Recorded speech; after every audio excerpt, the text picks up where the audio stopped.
with John Burns Consulting. How long have you been with John Burns? John Burns Research and Consulting. I would have to. You guys changed your names a couple of times since I've known We you. have most recently. I just call it JBREC, by the way, just FYI. But John Burns Research and Consulting. I have been in that capacity since 2010. But oddly enough, John hired me for my first real estate job back in like late 90s, 99. Um, Out of when I realized I was in grad school, I was getting a PhD at UCLA in political science. Didn't really feel like I wanted to do that anymore. Looking for something in the private sector and something especially that would utilize those skills of data and analysis and writing and research and things like that. And so I think I've told John this story. I'm not 100% positive, but my wife's best friend was his boss. It's a company called Myers Group that where Jeff Myers, who is now the head of the Zonda's council, part of Zonda. And John worked for the Myers Group, and my wife's best friend was the executive assistant to Jeff Myers. And he said, "Hey, they have these things called consultants, is real estate." I go, I'll try for 3 months. And that was almost 30 years ago, or getting, over 25 years ago. That 3 months kind of thing turned into now quarter century and counting. That's awesome. Yeah. So did you said you got your PhD in political science? Uh-huh. Now, I assume that was a lot of analytical stuff because you probably just direct carryover into real estate. The analytical stuff, the research stuff, the attention to data. There is, in fact, the other person who's doing the hiring, her name's Lori Lynn, another great mentor of mine. She was very, very worried that because I was this PhD, she's like, "Oh, okay, he's an academic. He'll just overthink things. We got to move fast here. We got to make decisions fast. We got to work fast. We're making money. We're helping clients, but we do it at a much, much quicker scale." And she was very worried that I would just not be adaptable to that environment. And I'll be honest with you, some folks are not. I am. That fits me. But there was concern with John because this guy has the right skill set. So yeah, the skill set translates very easily. Yeah. What was the hardest part about the transition? It was probably just learning the content. I had no background in real estate whatsoever. Just learning what things meant. Learning what's a sales trap. Oh, that's the thing where they trap the people with the gate, so they can't escape the models without going back to the sales office. Little things like that to sound informed and to be informed. So it's a crash course in terms and concepts and understanding things, but the idea of applying data to make conclusions and looking at multiple different data streams was critical. The other thing critical too is in our business, a lot of folks try to be ultra precise. And you would think that someone from an academic background would be one to be ultra precise. But I was sort of on the other side of that in the academic world and was very comfortable with ambiguity and conclusions that were not hard and fast, were not dead certainty, because in real life, nothing really is. You try to get your best, try to marshal as much data as you can, you try to make as much sense, you try to get as good with the data as possible. But at the end of the day, your conclusions are a combination of objective and subjective. And a lot of folks in this business aren't really comfortable. They want to be, no, here's the answer and that's that. I understand that it's never true. And so I try to bring that to my work without being wishy-washy, without being, well, it could be A, it could be B. Not like, I don't mean it like that. I mean, you have to understand that you might be wrong, or you might not have thought of something, or you might not have all the best data that you can have, and it's a process. So would you consider it generally precise? Absolutely. You have to be, I'm glad you said that, Joel, because I don't want to sound like you have to be very precise in the data. But you also have to understand that there's multiple interpretations. Yeah. There's also nuance that gets lost. It's like, everybody's worried AI is going to, I can look on a website. AI will never know what's really going on, that the kind of input you can get from a sales agent, or the kind of nuance in locations and things like that. It's a great tool, but AI, if you rely on AI for conclusions, you're fooling yourself, and you're going to have a lot of wrong conclusions, and you won't know why. So Dean, it's really funny you say that, because Mike and I are working on using AI to gather information on different cities and metros across the nation. And it keeps asking me, do you want a lean, one way or the other? And I'm like, no, I want the data. I don't want your opinion. That is, I want your opinion of the data and how it interpolates, but how it relates to an investor. I want the investor to be able to make their decision without saying this is a good market, this is a bad market. Because Okay, that's interesting. Yeah, and don't get me wrong, AI is a huge help. It makes yeah, things so much faster. You can validate things so quickly, but hopefully it's not hallucinating. But still, you get to things faster. You can marshal a lot of data much more quickly. It's super helpful. I use it every day. I'm not going to rely. There always has to be a grown up in the room with it. I think that's critical, and by that I mean that's just somebody who's overseeing it and make yeah. Mhm. sense of it. Otherwise, you're asking the AI to make sense of its own self, and that's never a good idea. And Right. Well, I've also found that when it's thinking, I found, going a little well into the weeds, is I found that Perplexity thinks better than many of the other AIs with relationship to the real estate space. So when I'm asking it something, okay, how does this fit in with this? Like the mental analysis that we use as humans of the connections between things, I find that it uses better, but it doesn't produce the best uh, no, exploratory results but necessarily. it does produce a lot of information, and it's super Yeah, helpful that way. So, really is going to do is going to force us to be smarter, more value add, to understand the nuances, to understanding yeah, what AI doesn't understand. It's going to give you a lot of information quickly and from a lot of different sources. We hope all of them are accurate, not all of them will be. yeah, But again, it's weird. It's super helpful. We yeah. utilize it. We're going to leverage it. It'll make us be smarter, but it's not something that is going to, if it does replace what we do, that will be a mistake. Yeah, Well, I don't think we're there yet, or yeah, even close to it. what's interesting is, Joel, you've asked an AI to analyze another AI's results, Yeah. I do that all the and time. and then ask another AI to analyze those two results. Yeah. It's Yeah. interesting how what spits Isn't out the it other isn't end it funny how we've already started talking early on in this conversation, we started talking about AI almost immediately. I mean, it's immediately. huge. Yeah, it's Oh, huge. it's so fascinating. Okay, so Mike, 5 and 6 years ago, Mike and I were working on how do we do an analysis of the different markets. It is just here's the basic historical analysis, and here's more. Well, using the AIs, we can absorb so much more of that information, and synthesize it. It does. It's not the end result, but it's definitely the stepping stones in between. Yeah. I It's don't the know if I data gathering. Yeah. did I introduce It's the what we data do gathering. at John Burns Research and Consulting. I don't know if everybody knows what we do. So we just FYI, if it helps, Joe, is Yeah. there's a research side and we do a lot of publications on a monthly basis. Some are still quarterly, but it's things like looking at the for sale world, looking at the apartments, looking at SFR, BTR, so everything in the residential space, but also the building product space as well. We have a very robust practice in building products as well. The clients there's people like Home Depot and Cole, folks like that. And that's the research side, I guess you say, and the consulting side. And John doesn't like when we kind of have it like that because we are very much interacting with one another constantly.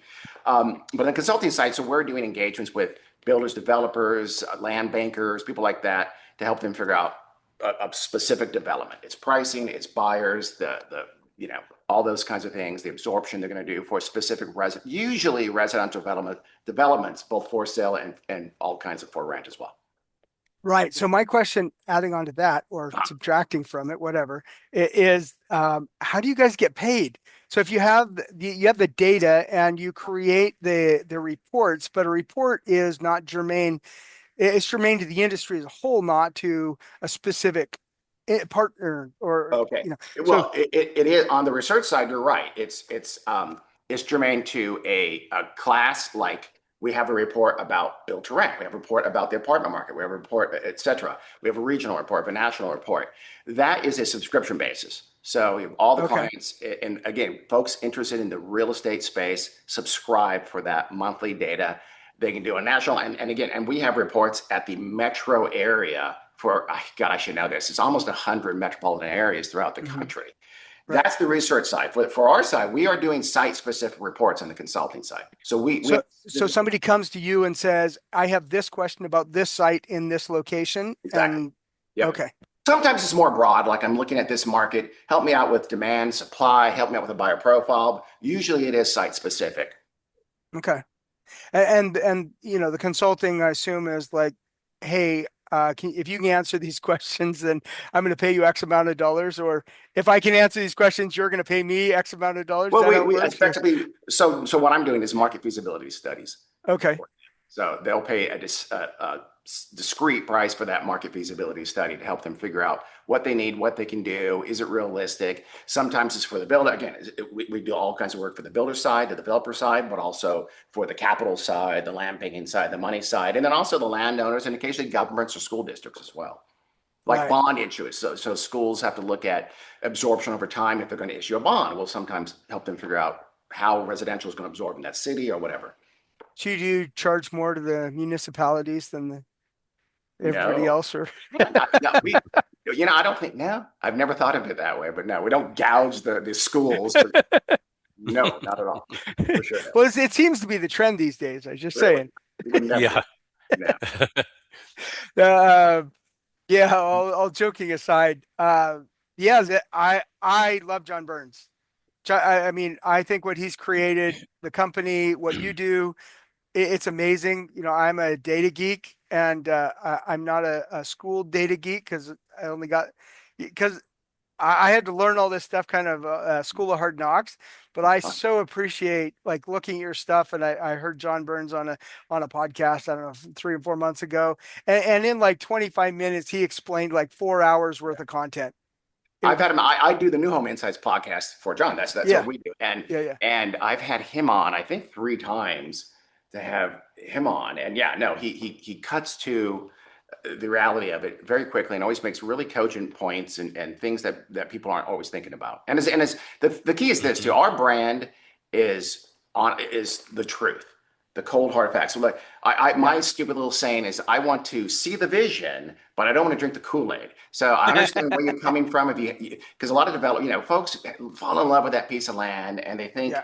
it can do all kinds of things they maybe can't do. So we try to make it our we try to be as realistic and honest as possible without being dogmatic. That's what I meant earlier about tell me why I'm wrong. I'm not offended by that. Yeah. Now, where do you work? I know you do Central Valley, Sacramento as Northern California, but are you in other states? I mean, you personally, like where are you consulting? Historically, I used to have a map. Historically, I was all over the country. So Uh-huh. I used to have a map of the MSAs, like a Yeah. and it was I can't remember, it was 80 something at one point in 21 states or something like that. Not anymore. Now my work is pretty much California, particularly say Central Valley and Central Coast on up. I don't do a lot of work in Southern California. We have better people to do that than I am. And Mhm. then Northern Nevada and then also Idaho. Um, Okay. and that's pretty much, and most of that is going to be Northern California, Central Valley. So that's where I am now. But my background, yeah, I everywhere. All over. Yeah, All over. Yeah. I don't miss being on a plane for 6 hours at all. Where the whole first half, the whole first day, pretty much is just wasted flying and going backwards in time. Right. So So do you do a lot of stuff on Zoom now, or or are you still flying? Like we fly. Idaho We or fly to meetings and conferences and things like that. yeah. But in terms of like our locations, you mean for our studies, they're almost always, a day trip, unless yeah. So I'm not flying very much for studies any longer. No. Right. Well, okay, so I started all this analysis stuff back in 2005, 2006, analyzing all across the nation. And the amount of information that we have now far outstrips anything we had back then. Like I look back at my numbers, it was it was like, laughable compared to what we have now. Well, that's what I mean.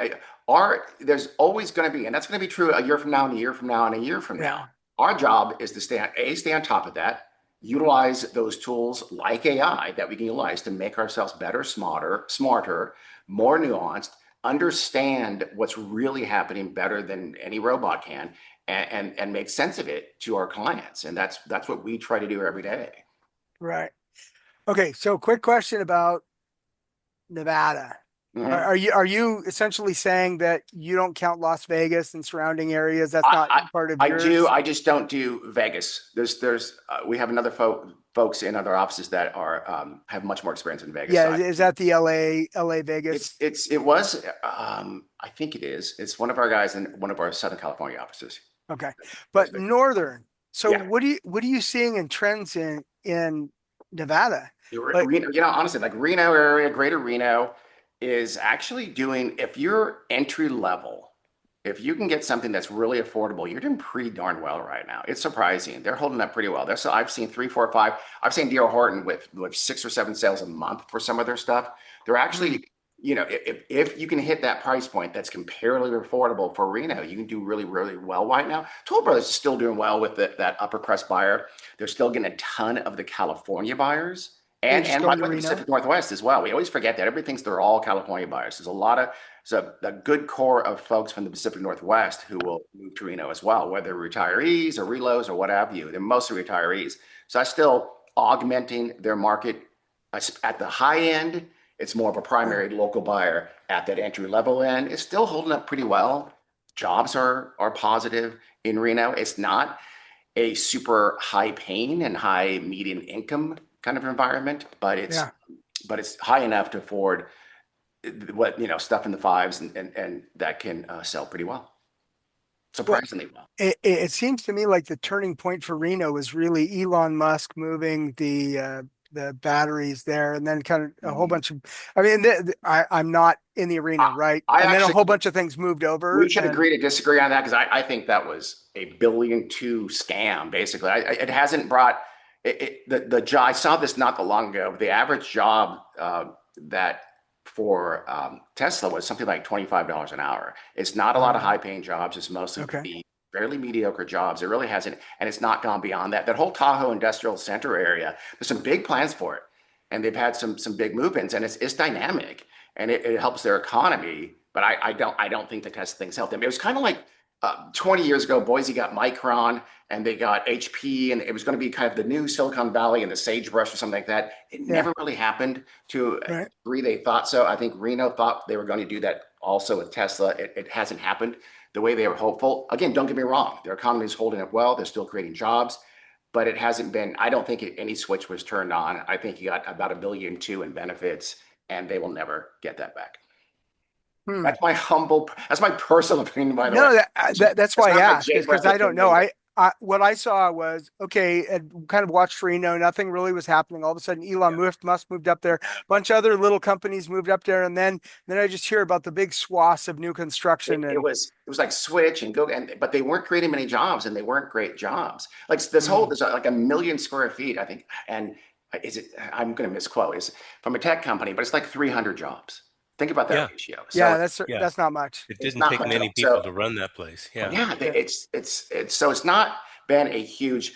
Marino was doing just fine before Tesla. I think they want, and who knows, maybe it will pay off perceptually. It seems to have worked on you, Joel. So, so maybe that they convince people, oh look, we're different now. We got Tesla, but in terms of just pure dollars and cents, we'll see. But what, but did it change? Yeah, okay. So did it change the perspective of what Reno is and allow more people to come? maybe, I mean, maybe I don't you know. want to be I'd have to optimistic. look at the numbers of like Yeah. how many more new construction happened Yeah. after that rather than before that. Yeah, but we're due to see. Here's the political science. Here's the academic me coming out. Yeah, yeah. I also have to tease out if they were really due to uh, Tesla being there. Did employers really go, oh, Elon Musk is there? I'm going to go there.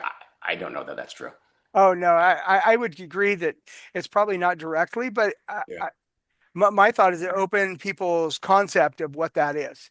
It just like Maybe. I was talking to a guy from Austin. He works with a lot of investors, and he says the only people that are investing in Austin right now are people who think that the tech boom is really just going to take off there more, and so they're investing there because they're looking into the future. I don't. Austin is actually a really bad example. Austin's hurting very bad right now. Austin's grossly oversupplied and it actually is year over year negative. And Austin is a struggling market right now because it got really Mhm. oversupplied for the exactly reason you said. Again, don't get me wrong. Dell and Yeah, others were there and they created a ton of jobs, but they got way oversupplied. That's the one right. thing about California. It's dreadful to do housing here because most jurisdictions are not friendly. The It state keeps the supply down. it really does. So if you Mhm. can get through that entitlement hurdles, you're in relatively good shape because we tend to be undersupplied in some core areas, grossly undersupplied, and long-term chronically undersupplied. So you forget about like pent-up demand. I mean, undersupplied for a decade at a time. Yeah, So That's not true in Texas. And even though they create a lot of jobs in Texas, they also have a ton of supply. Don't get me wrong, most of the Texas markets are doing decently, but and they will be fine.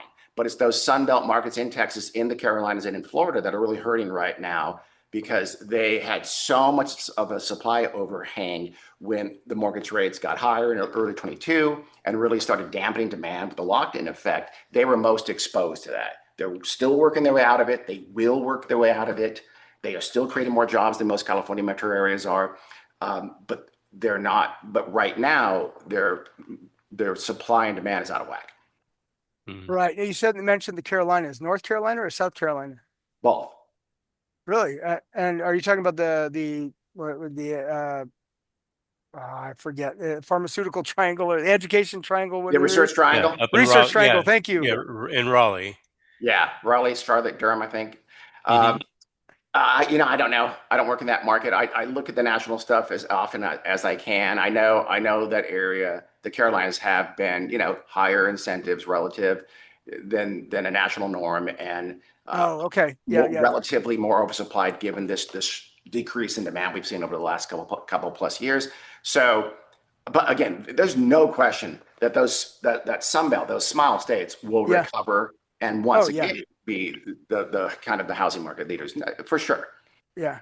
Now, okay. So now talking about Boise, I was talking to a client of mine, and they're going to be moving to Boise area in the near future. And they were hearing from somebody saying, "Oh, it's imminent for a collapse." Uh, And that's exaggerated. The California buyer has slowed down markedly. That's true in all these places, though. The California Hmm. yeah, buyer, the out migration of California has slowed down a lot. But that was really propping up. So you did have this incredibly rapid appreciation in Boise, based mostly on those California, and again, like Reno, the Pacific Northwest buyers as well.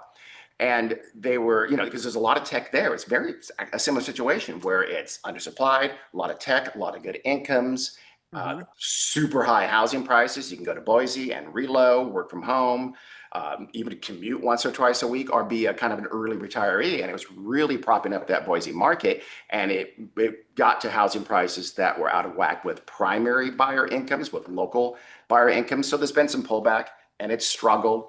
But same thing, it's high growth.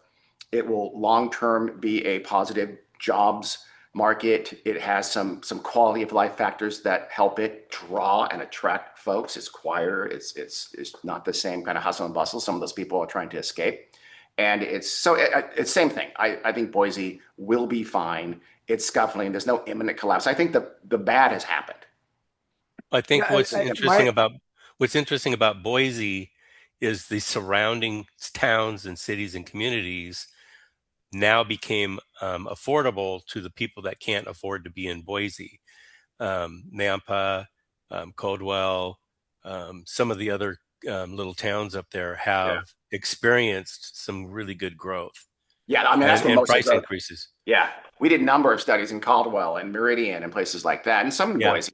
And of course, you have Eagle too, which is kind of there. I always think I was born and raised in Southern California, so I still think in those terms. And their Eagle, Eagle is their Irvine. If anybody Hmm. understands that in Yep. Southern California, because it's really nice. It's got the nicer stores and the kind of upscale vibe to it. And that's a very strong market as well. So I think they'll be fine. Their housing price, by the way, is positive year over year. We have a measure called the BHVI, Burns Housing Index. I like housing value index. Delighted to be there. So, and that's kind of a Case-Shiller like measure. So it's a true measure of market movement. It's better. I'm not a fan of median new home price because mix shift, different homes in that can really alter that. Even if you're looking at year over year, like March versus March, something like that, it could really mess that up. It's not a great metric for looking at market movement, if that's what you're concerned with. And our BHVI is a good metric for that. And Boise's up, it's positive.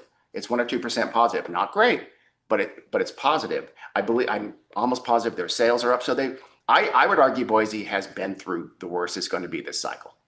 Well, my Okay. impression was that I was expecting it in 2022, 2023 to decline dramatically, and it really didn't. Yeah. Mm-mm. I Well, thought, oh, prices this is did. well overinflated for what the Yeah. market can support, and it just did not decline. They had pretty Boise. I remember Boise having some pretty significant price decreases. I think I would have to look it up, but I thought I remember Boise having some pretty significant price decreases when those California buyers started to wane. Yeah, it started contracting and Yeah, I mean they had to. The higher end was hurt for that reason. I think it's recovered because now it's a little more balanced. They will always get that augmentation. It's kind of like here in Sacramento where I'm located.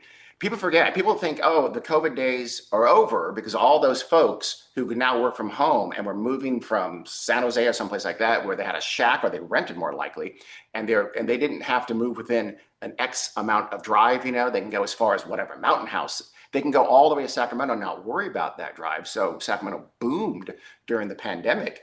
yeah. That's over. But what people forget is that Sacramento always had a strong augmentation of demand from the Bay Area. It's people who were either normal, quote unquote, relocations, or they had like a pharmaceutical rep who had like an area or something like that. Well, they're likely to live in Folsom more so than try to live in Dublin because they can get Oh the same yeah. house for a third the price, not exaggerated. So, or half. Yeah. And so Sacramento's always got that and always will.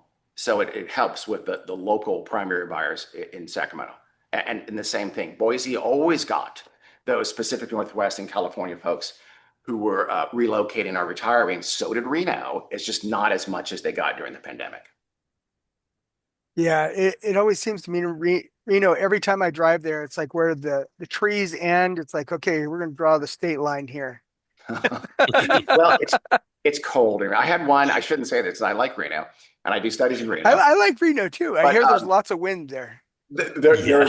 there is an ungodly amount of wind. I did a focus group there many years ago about the potential to do a high rise there. And one of the Mm, things they had to study was that it was going to sway because these 40-mile gusts routinely throughout the winter. And they had to build in a lot more sway than if they're building that same high rise in most other locations.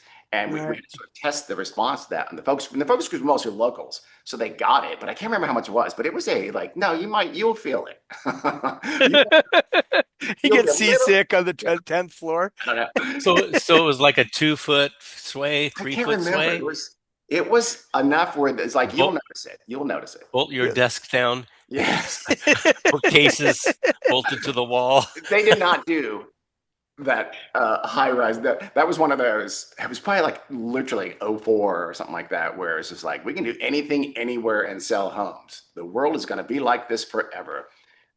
That was kind of Right, right. whereas I think this time around, that's another thing too. Our clients are realistic. They know things are challenged right now. They know Yeah. that this has not been a great spring selling season.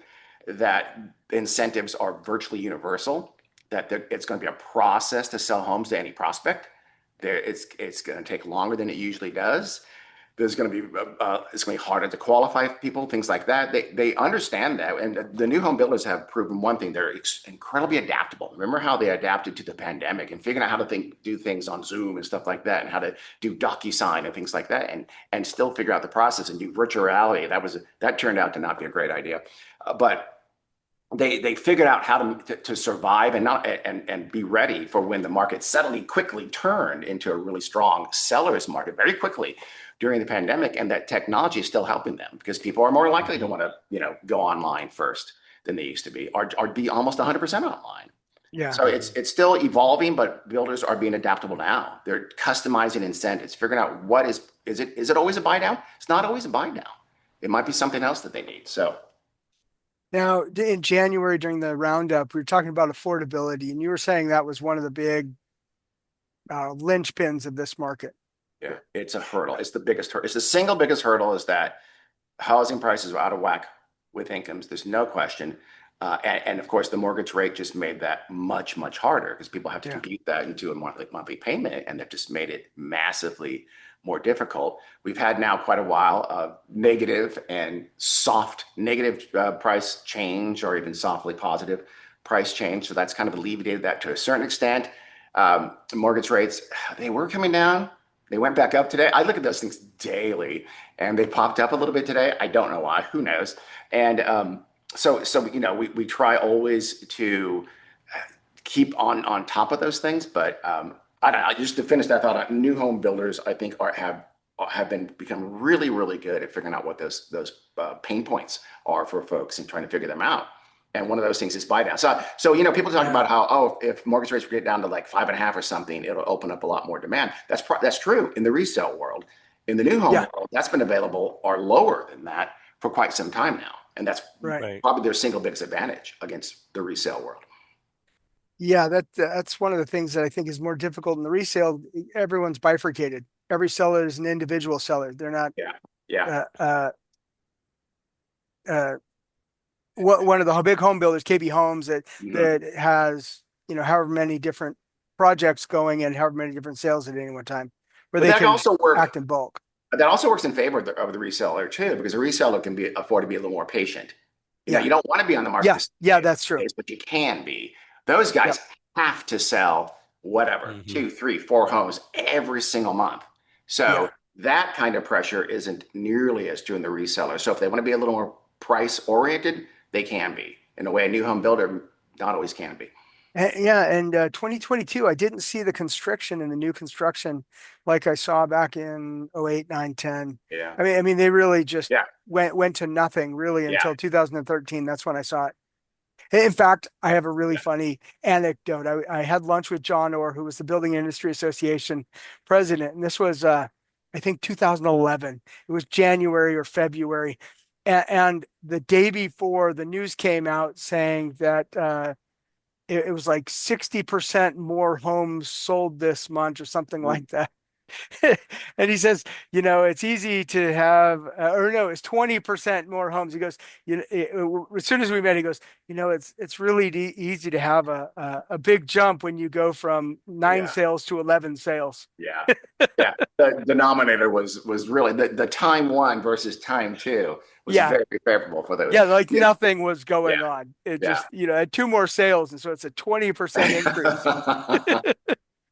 Yeah. I remember that too when it started to come back. I remember tracking,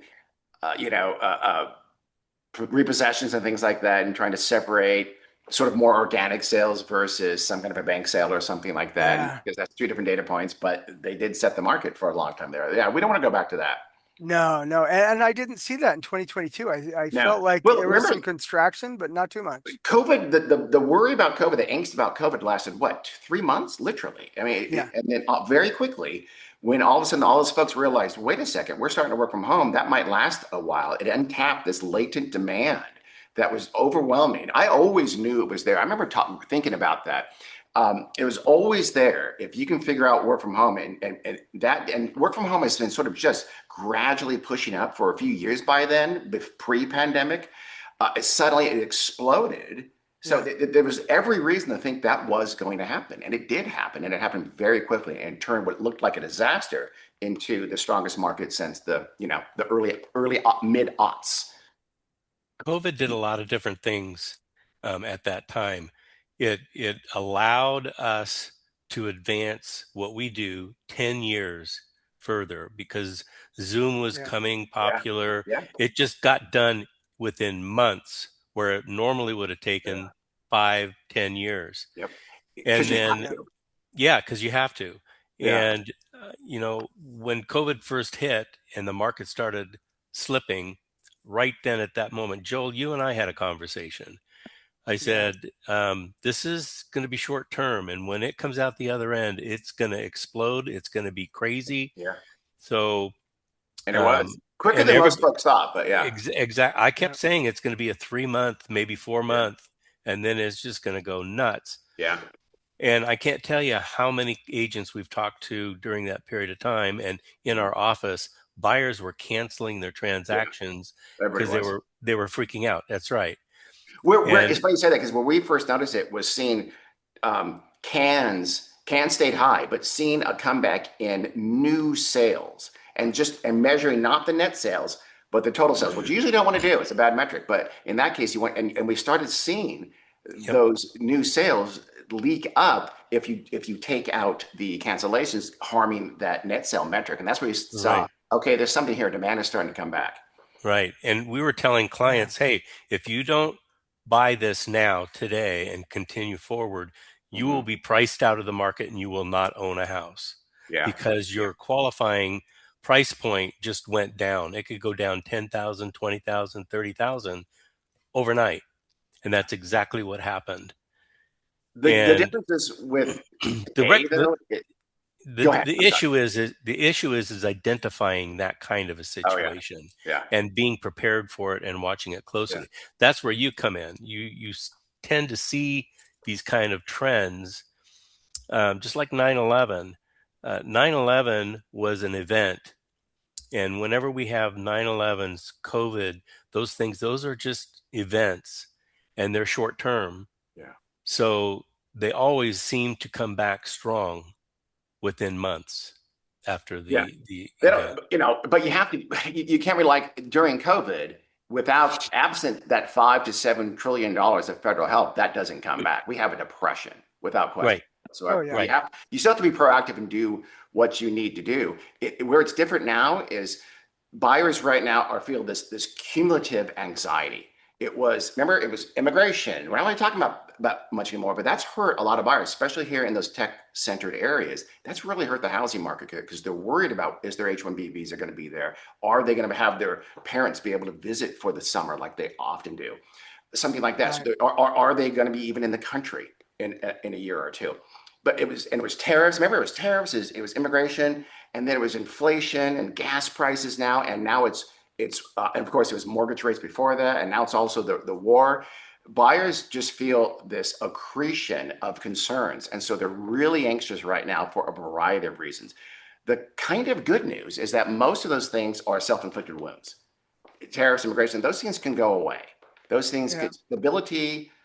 Stop doing those things, and buyers crave stability, and you can start seeing those buyers feel a little more positive. It's going to take some inaction, I guess, if that's the right way for buyers to feel good about themselves. But the argument is that they can. The pandemic, you had to spend $5 or $7 trillion. You had to think of what you're going to do to fix that, to solve that. In this case, I think to alleviate a lot of buyer anxiety, is just stop doing anything at all.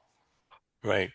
So, Dean, what do you think about migration? That's always an important thing. And right now, for the past quite a few years, we're seeing tremendous migration across the country. People going to Texas, going to Tennessee, going to Florida, Yeah, going Mike all these different relocated to places. Tennessee, for Yeah. example. Yeah. I think that's going to continue. I think it's Oh, grossly yes. over complexified. Is that a word? It's 99.9% about housing prices. It just is. It's not. You see it dressed up sometime as sort of voting with your feet or something like that. Or just making it like complex. Like there's a whole super variables. And believe me, I'm the type of person who actually say no. One independent variable is never the best answer for what's happening in a dependent variable. I think that you have to look at multiple, multivariate analyses. You have to look at a lot of things. They can interact. It's complex. In this It case, I'm is. the opposite. I don't think it's complex at all. It's housing prices. People Well, are searching for housing prices for that's cheaper. true. But what I'm seeing is people are leaving a market and they're leaving a certain price point in that market and they're going to a lesser price point in Mm-hmm. a different market. Yeah. So the people that are living there in that town in that city are getting Oh, priced out by the migrating people coming in. I mean, Boise, just Boise, yeah. I see it in Tennessee. You Salt know, Lake. you talk to the local people who lived here their whole lives, and they're Yeah. saying all these people are coming in from New York, they're coming in from California, they're coming in from all these different states, Yeah. and they're buying up and paying the price, which then affordability for the locals is affecting them. So then those locals are now going to the outlining cities and the outlining towns because that's what they can afford. So they're Yeah. moving to their affordability, and then those people are getting priced out. Yeah. So it is a house of cards that just the migration just keeps following and following. So the Yeah. people that are top of the food chain are like people on the East Coast, New York, where the prices are extremely high. California prices are extremely high. They can choose any type of a market that they want to go into, and it's affordable to them, even Yeah. paying full price. I remember doing a study in Austin. So back when I was doing studies, this probably, I don't know, it literally was probably almost 15 years ago at least. And it was a upscale master plan. I was comping it. I happened to run into someone, a resident there, and she gave me the lowdown on everybody. And so these are new homes. So these are new home buyers in a move up community. And there was like, honestly, she could think of one local. Yep. She goes, okay, Mm. let me think. They're from New York. The Johnsons are Yeah. from California. They're from, Yeah. I think they Yep. came from Illinois. I'm not sure. So she's just going literally down the block, house by house, of all the people she knows, because she knew everybody. She was one of those plugged in neighbors. And it was all migrants. And I'm sure part of what you said, Mike, is that this was an upscale neighborhood. Hmm. So yeah, and it was in a really good location. So yeah, and the folks who were now being priced out were going to the exurbs or something like that. That's not going to stop. No, Honestly, I don't no. think anytime soon. That Yeah, what's snowball really is running fascinating. downhill. Yeah. Yeah, it's fascinating to watch like the Smile, the South, just grow where before it had been uh, not well populated. That is, there wasn't a lot of growth in Georgia and Alabama and Tennessee and the Carolinas, and just the last 5, 7 years, it seems like it's growing so much. You know Yeah. what? I will say this though. Some of the markets these last couple of years that have really done well are your Appalachians. Indianapolis, Minneapolis, Chicago's actually doing okay. Some of these Midwest and Northeast markets have actually done pretty well because of the supply. Remember, the Carolinas and Florida, Texas have become oversupplied. They're struggling, high incentive environments, some often negative price change environments. That's not true for some of those slow and steady Midwest, Upper Midwest, even some of those Northeast markets that have formed that's a little more stable because they never got oversupplied because that's where everybody was leaving. And Yeah, so they actually have been decent. Again, that's going to flip back for sure. But right now, those are some pretty good markets to be in. yeah, yeah. I know Indianapolis has Yeah, changed substantially, both that's a in hot growth market. and in prices. Yeah, it's a great Yeah. market. Now, what about Central Valley? Like, how do you think of in your head? Because I think of Central Valley. There's Central Valley, and there's the coast, Hmm. and then there's kind of Northern California, and then there's Southern California, and they're The not quite the valley. same. Yeah, And you got the valley, the yeah. Sacramento Right. Valley. Yeah. I think of Sacramento not as the Central Valley. I think the Central Valley starts with San Joaquin County, Yeah. goes all the way down to Bakersfield, goes So down to with Kern like County. Lodi down to Bakersfield. Yeah, for sure. I think it Hmm. does. But I even differentiate the Upper Central Valley. Builders, by the way, think of the Central if you say Central Valley, they think Stockton, Tracy, Manteca, Okay. Lathrop. Really? I don't know if their mind even wraps itself around Modesto. So they think of it Hmm. because that's what the Northern California. I should say that the Northern California builders think of it like that. Right. Right. The Central Valley is actually doing decently. It again, it wasn't oversupplied in most cases, like you had Sacramento Bee or some of those hot food court markets or submarkets in parts of the Bay Area. Right. Most of those markets down there didn't get oversupplied. In fact, they were undersupplied. Modesto is undersupplied, clearly. Modesto needs more activity. It's just getting some recently. Fresno can handle more supply. Fresno is a little bit like Reno right now. If you can get prices down at an affordable level at the entry level part of that market, you can do very, very well right now. And so a Mm. lot of homes really quickly right now, and some of those builders are. And Central Valley is going to continue to absorb population for the same reasons. The coastal county folks who are priced out of houses there go to the Central Valley in the same way they might go to the Carolinas or someplace like that. And what you said earlier, Mike, those places aren't quite as cheap anymore. They're not Right. quite as affordable as they were a few years ago. Correct. Correct. Austin's not Because cheap. yeah, because they've Yeah. expanded Yeah, with people actually moving there, which yeah, then the locals are priced out. yeah. It just keeps that snowball just keeps rolling downhill. So Eventually, those folks might go to Fresno or to yep, Modesto or someplace like that, as right, opposed to Austin, and get right. actually a cheaper home and still be with Yes, a couple hours of their work. correct. And they got the same square Three. feet, they got a Yeah, nice backyard, yeah, etc. I think at some point in time, not anytime soon, but places like Mississippi, which is very, very low priced, and hasn't really taken off.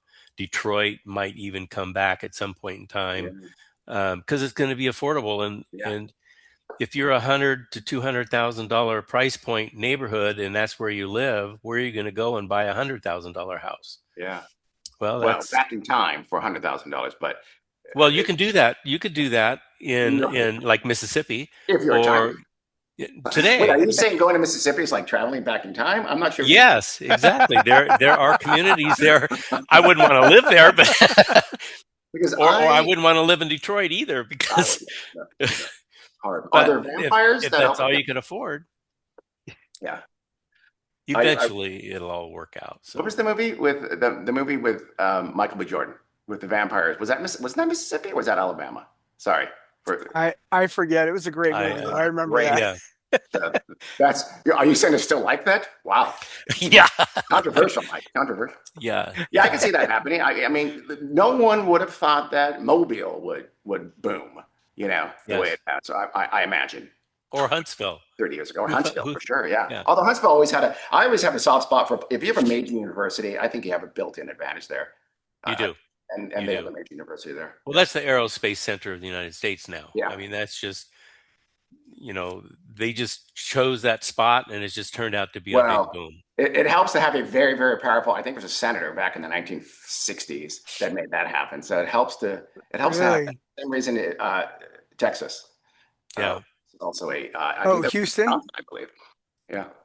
A lot of those things that most of that stuff was political for sure. Yeah. And good marketing for Yeah. Texas. Yeah. Yeah. Yeah. I heard a story that I don't remember what governor it was, but remember when the iPhones came out and everything? What he did is he went and bought couple hundred iPhones and mailed them to corporate owners and CEOs, and there was only one phone number that was dialed into that phone, Oh, and really? yeah, and it was a direct line to I think the governor of Texas. Really? So so they did Was it this George Bush? marketing. I don't Was it? remember. Wait, no, no. iPhone was 2006 or Yeah, eight. I So it was. I Here's my political science background trying to come. It wasn't Greg Abbott. It was before him. I can't think of his name. Okay. it might have been Abbott. I'm not sure. I think that was before him, but I'm not. Yeah, You're wrong. but it was brilliant marketing Yeah, that's concept. smart. Yeah, and they brought a lot of businesses to Texas. They have. They have. Texas has been a very a huge success story, and it's oops, I'm trying to fix my camera here. See, my camera messes up, and it's been We a can still major. see you. There we go. It's been a huge success story in bringing good jobs. Like I said, Austin has great jobs. Austin has high incomes. Dallas and Houston Hmm. has a great with the energy sector. They have a lot of high incomes as well. Um, Hmm. and I say those markets will be fine once they settle that supply demand imbalance. They'll be fine. Do you think Right. on the other side, play the contrarian? Where are the places you think that are going to not do as well here in the future, over the next few years? Like, where's going to be the redheaded stepchild in the United States? I mean, you'll probably see some of those Midwestern places go back down and some of their demand slow, but there'll probably still be those slow and steady places as they were before. Yeah, They just won't seem, see, so right now they seem very positive because relative to places where you're seeing price decreases and they're seeing modest price increases, they seem pretty like they're performing well. They are kind of yeah, outperforming the national market. So they'll probably go back to being sort of, net exporters of folks to these Sunbelt markets when those Sunbelt markets have things figured out. Um, yeah. so I don't know, but I wouldn't say there's anybody going to crash. Honestly, I don't see, and I don't think it's that regional anymore. We're so mobile now and jobs are so relatively mobile. I mean, you'll see the opposite. I know in the tech areas, you've seen a big boon in jobs related to AI, not working AI, but developing AI and things like that Mhm. in the Bay Area. And those folks have increasingly said, you got to come back, and they aren't letting people work from home anymore. So you've seen some folks be forced to move back, at least close to Yeah. those Bay Areas. I can see the same thing happening just about everywhere. We'll see. Honestly, I don't see a market that's just going to crash. I see something closer to the way things were pre-pandemic, let's say. Okay. Right. So I, just more stable and Yeah. and I, slower rise, and By rather the yeah, way, than it must have been Rick Perry, I think, Mike. He was governor in 2006. So I yeah, think that could have been. Yeah, that sounds familiar. Anyways, I don't think we're going to see anything like what we went through in '08, 9, 10, oh 12. no, no way. no. You hear people say, "Oh, I'm going to wait for the crash, the big crash." Well, I don't think it's going to happen in my lifetime. In fact, I don't. I think if we're going to see an adjustment, it's going to be probably somewhere in the 10%, maybe 20% adjustment, which really is not that much because then it'll Yeah. recover pretty quick. I California don't think did we're going to 50 see. and 60%. I It's don't just think we're not seeing going to it. happen. I don't think we're going to. If we would have seen an adjustment like that, we would have seen it already. Yeah, That's what I think too. I don't think there's yeah, any major adjustment coming. I think if you're waiting for any kind of, even a 10-20, you're wasting your time. I right, really do. That's not happening, barring one of those black swan events, and then the response being inadequate to that event. Barring right, that scenario, I don't think you see anything like that. You would have seen it already. right. Well, people come to me and Yeah. say, Mike, when's the REO coming back? When those foreclosures coming You back? know, And foreclosures you know, have my they're creeping they're up. They're creeping they up, they but are. yeah, The but they're default rate still is creeping up, but they still have equity. they still have So, equity. Are there are is and it's still a fairly small and manageable part of the market. right, That's a good point though, Mikey. That yeah, is they're something we not. should keep an eye on for sure, Yeah, but it's not a major concern yet. no, and they're not going to come to market because there's going to be other Yeah, ways to deal with those kind of yeah. properties. They're not just going to come out on the open market. I mean, that was a Um, flood when that happened. That was a yeah, flood. The banks couldn't Yeah. keep up with it. They didn't yeah, even try. yeah. That, I that couldn't I keep don't up see a with it. scenario for that. So Dean, what thank is you so much.